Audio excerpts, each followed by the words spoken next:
I've spent the last decade of my life standing in a very specific place between two worlds that most people think are opposite of each other. On one side, you've got behavioral science, hard data, neural pathways, the way the brain actually works, measurable, repeatable, provable stuff, scientific stuff. And on the other side, you've got metaphysical realities, energy, frequencies, the stuff people roll their eyes at and call woo-woo.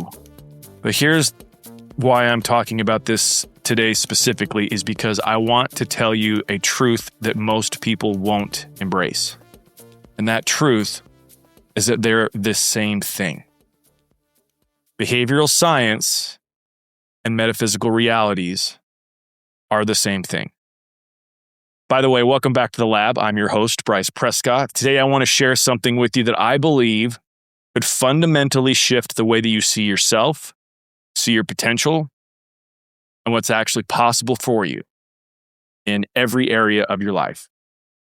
Because I genuinely believe this. I believe, I'm not being hyperbolic here, that we are on the edge of a new era of human authorship right now. A place where people stop seeing transformation as some magical thing or luck or something that's reserved for just the special people, and they start seeing it for what it actually is, which is a formula, a set of principles that when understood and applied, they create predictable results.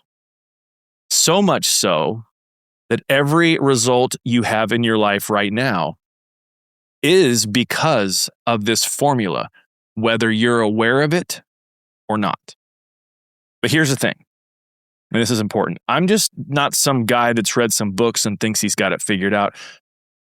I'm someone who's used these exact principles to create incredible results in my life. Results at times that seemed impossible. But I'm also somebody who has used these exact same principles while being completely asleep behind the wheel and created absolute destruction for myself. Same tools, same principles, same formula, different outcomes. And the difference? Well, the difference is everything. Let me paint you a picture of what's possible when you understand how this works. There was a time in my life when I was building something from nothing. I had a vision. I could see it so clearly in my mind, it was like watching a movie. And I just didn't visualize it like some passive daydream. I felt it. I spoke it into existence. I moved my body like the person who already had it. I surrounded myself with people who operated in that way, at that frequency. And I made decisions from that future version of myself. Now, I'm being vague here because the thing I have just described to you, I have so many different examples of this being a truth and me achieving something that to pick one would do a disservice to what I'm talking about.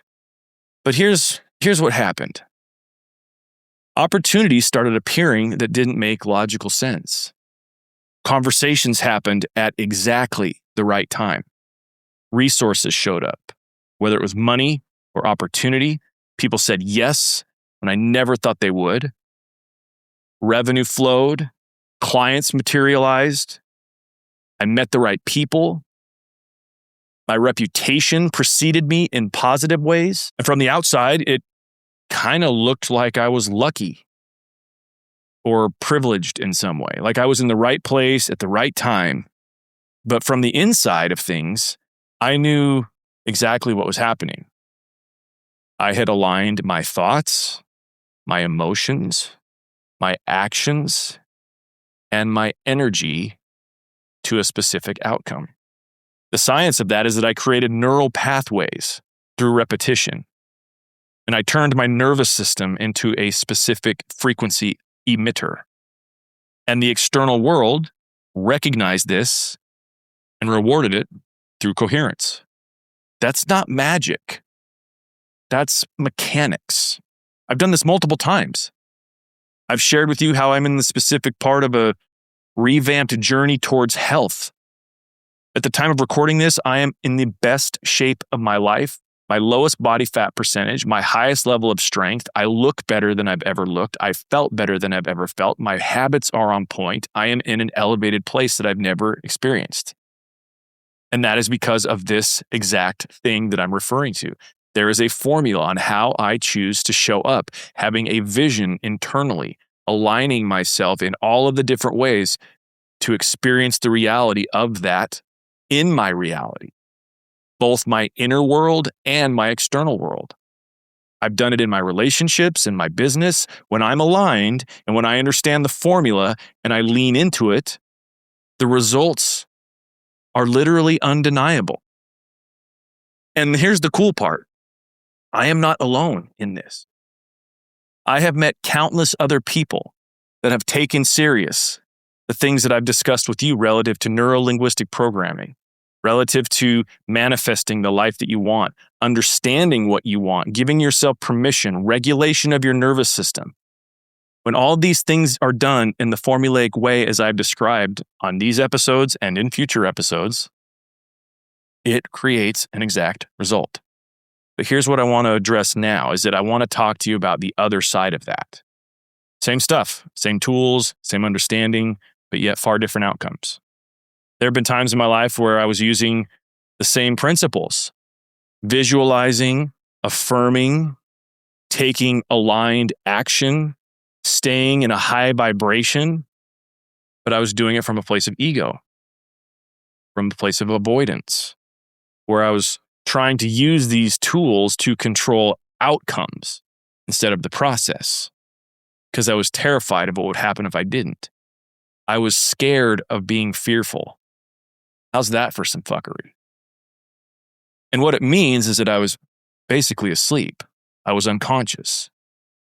I was trying to weaponize the formula, not understanding that that's the way to make it backfire.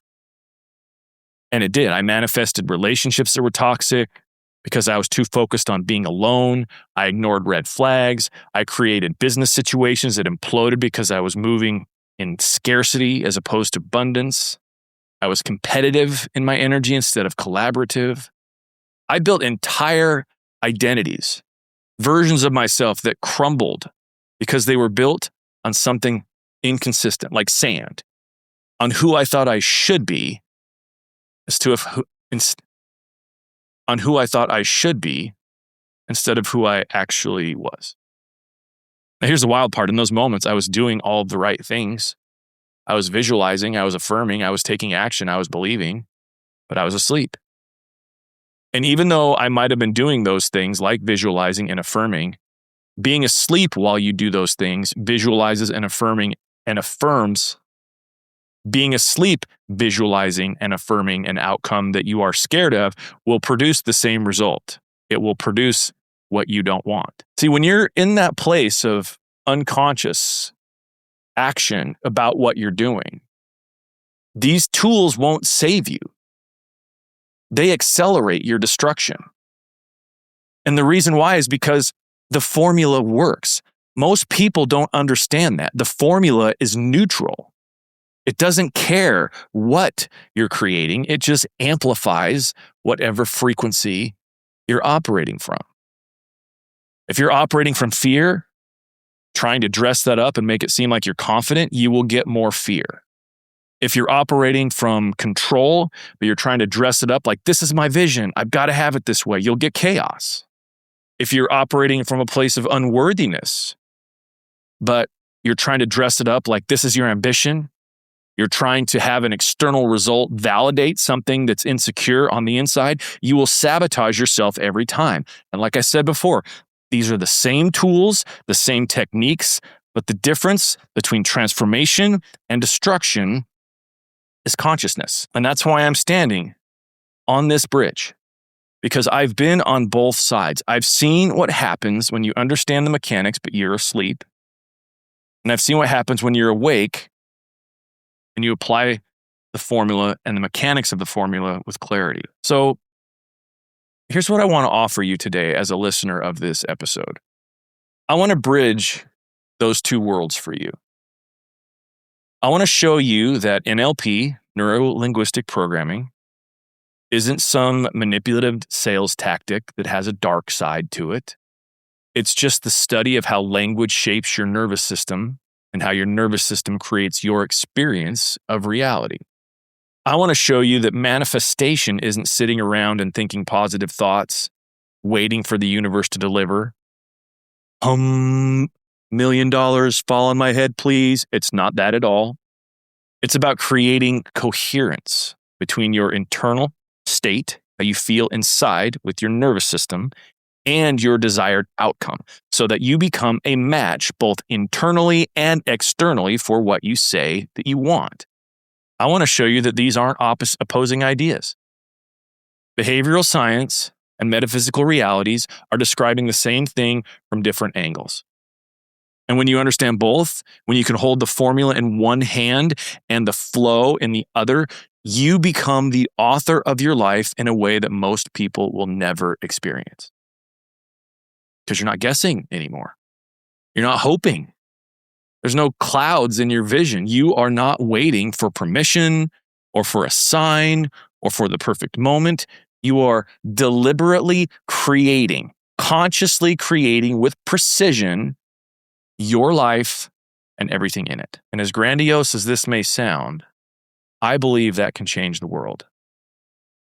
And that's one of the reasons why I'm so passionate about these things and sharing it with you.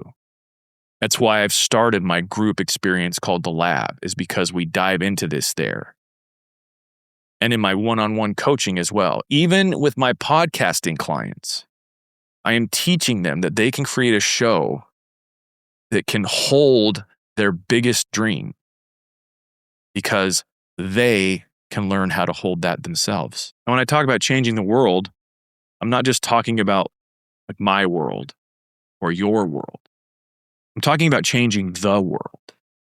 When enough people wake up to their own authorship, when they stop seeing themselves as victims of circumstance, and they start seeing themselves as creative forces, empowered and operating within a set of understandable principles, that's when everything will shift for them and for the world. So in order to do this, I want to give you a framework. This is how you bridge these two worlds. This is where behavioral science and metaphysical realities meet, and they become one integrated operating system. I'm calling these the 5 pillars of conscious creation. 5 pillars of conscious creation. I'm going to say it right now. I highly recommend you listen to this next part as many times as required to get it. This will change your life if you let it. Let's dive in. The first pillar is the connection that awareness, which is a behavioral thing, is frequency, which is a metaphysical thing. From a behavioral science perspective, awareness is the first step in any change process. You can't change what you can't see. T. Harv Eker has that great quote, simply says, awareness is the first step to create change. Every model, therapy, coaching, whatever, any behavioral modification system will start here, is you have to become aware. What am I doing? In the lab, the mantra and formula of the lab is diagnosis plus integration equals transformation. The first step is diagnosis. You have to become aware. You got to know. Now, from a metaphysical perspective, awareness is not just observation, it's a frequency shift. The moment that you become conscious of a pattern of yours and you start to see it clearly, you're no longer unconsciously running that pattern or program. You have shifted your frequency just by bringing light to it. Let me give you an example. It's a common theme that people can start to recognize. They usually park in the same spot when they go to the grocery store or the gym or to church or places that they frequent on a familiar basis. By me suggesting that idea, if you hadn't made that connection, now you're aware. Yeah, I do tend to park in the same spot. Now you are aware of a pattern and a program that was running without you having to feed it. You are now consciously aware. Your frequency is now changing specific to that experience of your life. And as meaningless and mindless as that might seem, it sets a tone for you to understand that the moment, again, that you see clearly your pattern, you are no longer unconsciously running it. You've shifted your frequency. That's why in the last episode, I talked about recognition as the first step of renewal. It's not just intellectual, it's energetic. And the conscious action of this for you to take is to ask yourself every day, what pattern is showing itself to me right now? And the easiest way to know when to ask that question is when you're experiencing discomfort.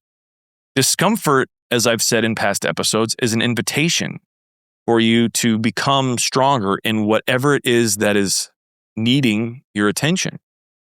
So don't judge these moments where you're asking yourself, what pattern is showing up for me right now? Where am I seeing this? Just don't try to fix it yet. Just see it.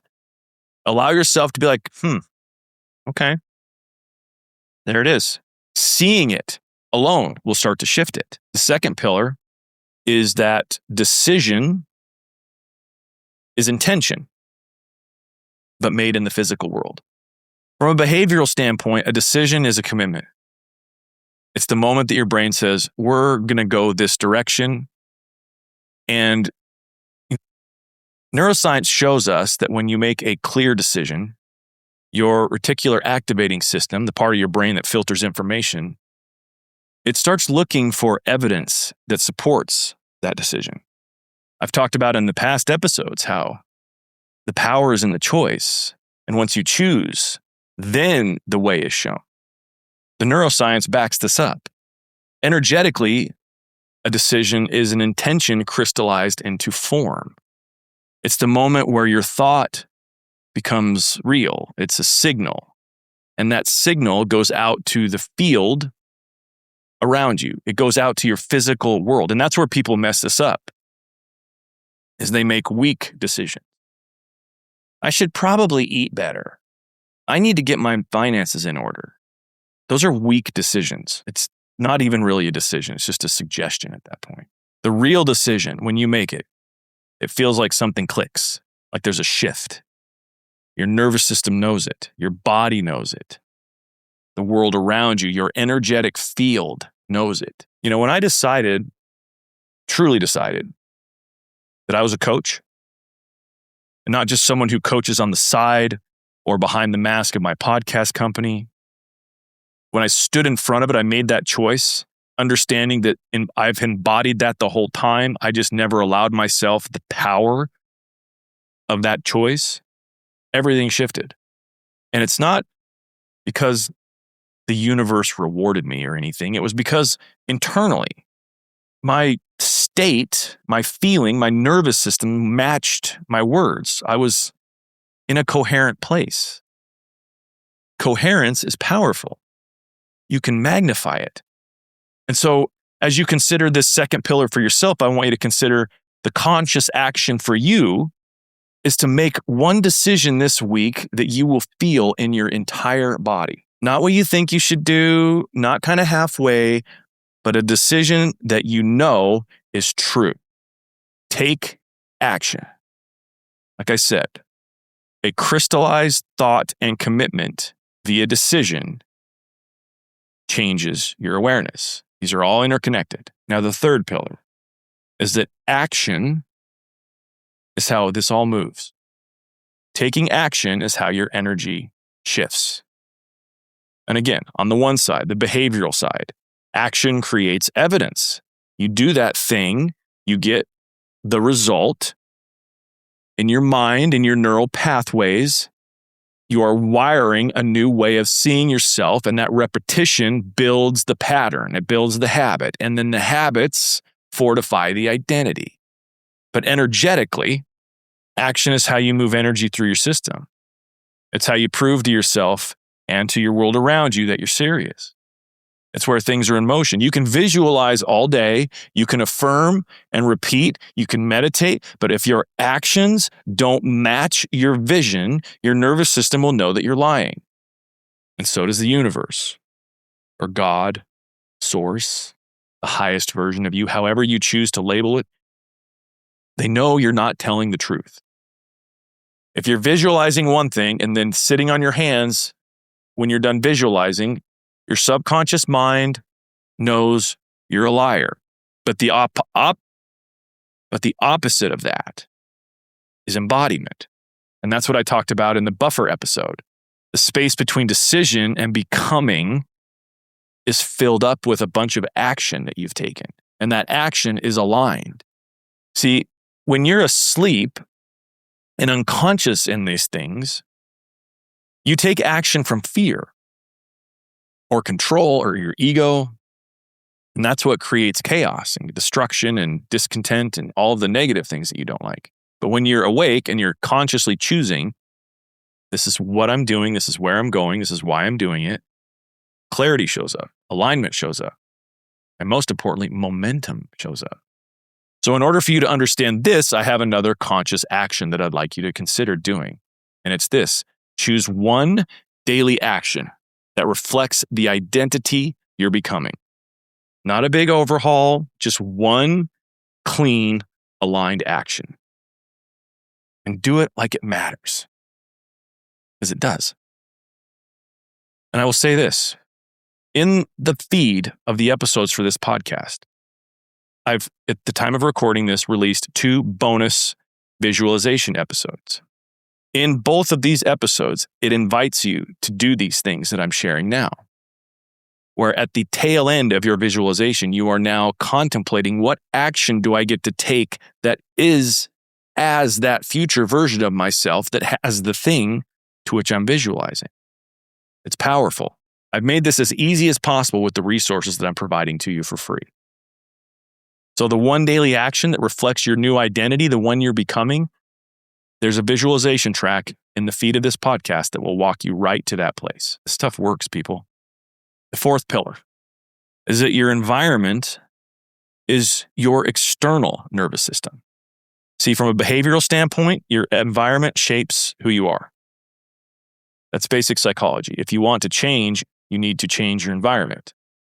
Change who you're around, what you consume, where you go, your physical space. And it includes even other small things like the car you drive, the clothes you wear. Your imprint in your physical reality is a part of your environment. How you're showing up, how you feel in that space. Because energetically, your environment is your external nervous system. It's an extension of you. And it's always reflecting back to you your internal state. The phrase life is a mirror applies. Everything is always reflecting back to you. So your environment, if you're operating from a place of scarcity, or you're minimizing yourself, or you're not allowing yourself to experience what you want, that will be what's reflected back to you. When I was operating from scarcity, I attracted it. The people around me were in scarcity. My opportunities were scarce. My bank account reflected it. But when I shifted that internal state to a place of abundance by using the tools that I've talked about here, not fake positivity, but real energetic abundance, feeling like I was on top of the world, my environment shifted. Different people showed up, different opportunities appeared, resources materialized, and my tolerance for the other didn't work either. I stopped allowing scarcity to prevail in my thoughts. I removed myself from environments and relationships and situations that did not support my best. Same me, different frequency, different experience. And so this week, what I want you to do is I want you to audit your environment. Who are you spending time with? What are you consuming? What does your social media feed say back to you? What does your physical space look like? Is this environment indicative of the person I'm becoming? Is the most important question you could ask yourself in this place. I want you to consider that. Let's connect those dots. If you have these grandiose dreams of a big life, but yet you hold off on allowing yourself to experience a portion of that through an upgraded environment now, what are you telling yourself? You're telling yourself you're never going to get it, because we are on a spectrum, which is why everything we're talking about is about taking one thing at a time, one adjustment, one thought. Now, the last pillar that I want to discuss with you is that repetition will create coherence. Repetition will create alignment. It creates automation as well. When you do something enough times, it becomes a habit. And again, in your brain, that means that the neural pathway gets really strong. It becomes to where it's not even consciously sought after. It just knows what to do and when to do it, similar to where you don't have to think about brushing your teeth. It just knows what to do. Now, when you expand that out to other really beautiful principles of success, of health, of personal connection, of spirituality, repetition becomes and creates that coherence that you want. And when you consistently choose the same thoughts, the same emotions and actions, when you consistently hold that same frequency, you create a stable signal. And that signal becomes magnetic, and it brings those things back into your physical reality. That's why I've been harping so much on small daily actions, the idea of swinging singles. It's not just about building discipline. It's about building coherence. And coherence is how you collapse time. When you are in alignment and it's all in the right order, that's how synchronicities can happen. It's how the right people show up at the right time. It's how your life starts to feel like it's flowing instead of forcing things. It's all based on the momentum of this energy you are allowing into your life and then dialing in and leaning in so that you can experience it more and more through small, consistent daily actions. Comparing and aligning that to your environment, you're maximizing the ability and ease for all this stuff to work for you in the manner to which you wish, as opposed to creating things to which you don't want. So the way that you can apply this week is by, again, choosing one practice. Maybe it's meditation or visualization, journaling, working out, and make a commitment to it for 30 days. Just commit to 30 days and do it. Not because you're trying to force an outcome, but because you're building up that level of coherence. Think about what that word means when things are coherent. You're building up an understanding. You're building up something that makes sense. The repetition of these things make it so that it makes sense. Your faith crosses over into the area of belief, which then transitions to knowledge through repeated repetition of these things. I need you to understand something. This isn't woo-woo stuff. It's not just science, it's both, and it's also neither. It's just an operating system. It's completely for your benefit, for conscious creation. When you understand the behavioral science, you know how to work with your brain and your nervous system to create new patterns. And when you understand the metaphysical realities of things, you know how to work with energy and frequency and align yourself with outcomes. And when you integrate both of those things, you become unstoppable. But, this is critical. You have to be awake. You have to be willing to tell yourself the truth about where you're coming from, where you're operating from. Is it from love? Is it from fear? Am I currently truly in a place of abundance or scarcity right now? Am I clear? Am I just trying to be a control freak? These are incredibly important questions to ask yourself and to be honest, to remove the shame and guilt of the real answer and to just tell yourself the truth about it. It's the key to unlocking pillar one, which is your awareness, because the formula doesn't care. It will give you exactly what you've tuned into. And that's why I'm here. That's why I'm standing on this bridge, is because I believe we're entering an era where people don't have to stumble through the dark anymore. That we can appeal to people's logic while appealing to the dreamer side of them. That we can learn these principles. I can help you to embody them and to use them. You can apply them consciously. You can create your life with precision, meaning every small detail matters. And when you do, it doesn't just change your life, it changes everything around you. You become a walking example of what's possible. And that's how we usher in this new era. Not through gurus and secrets and hidden knowledge and all that gobbledygook, but just through ordinary people waking up to their extraordinary power. Here's your work this week. I want you to run through those 5 pillars, and I want you to ask these questions. Pillar 1 was about awareness. I want you to ask yourself, what pattern is showing itself to me right now? Second pillar was deciding. What do I know is true that I've been avoiding? Pillar 3 is about taking action. What's one daily action that reflects who I'm becoming? That's where you are acting as if you are already that future version of yourself, understanding what that person does, but you do it now. Number 4 is environment. Does my environment match and support my vision? It's a yes or no question. And whatever the answer to that is, then be willing to own it. And 5 is repetition. What am I practicing? And what practice am I committing to for the next 30 days? Write it down, make it real, and then start. Transformation is not magic, people. Not luck. Not reserved for just the chosen people, the chosen few. It's a formula. It really is as simple as A plus B equals C. And you have access to it right now. Now, I will say this. If you want help, which I highly recommend, if you want a community that comes with guidance as you integrate both sides of this equation, the behavioral science aspect of things and the metaphysical reality, that's exactly what we do in the lab, group experience. Every Wednesday, we meet via Zoom and we dig into this. We support each other, we build together, we hold each other accountable, and you're invited to see if it would be a fit.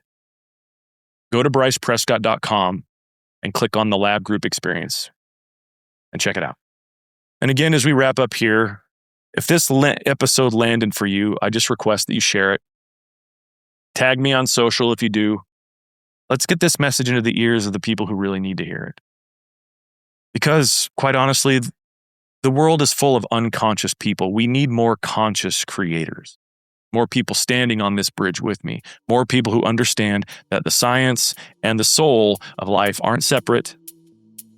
They're just 2 different languages and they're describing the same truth. And when you speak them both, beautiful things happen. My friends, I want to remind you that you are more powerful than you've been taught to believe. And I'm here to help you remember. I'm Bryce Prescott. This is The Lab. And like I always say, until next time, take it a day at a time. I'll see you.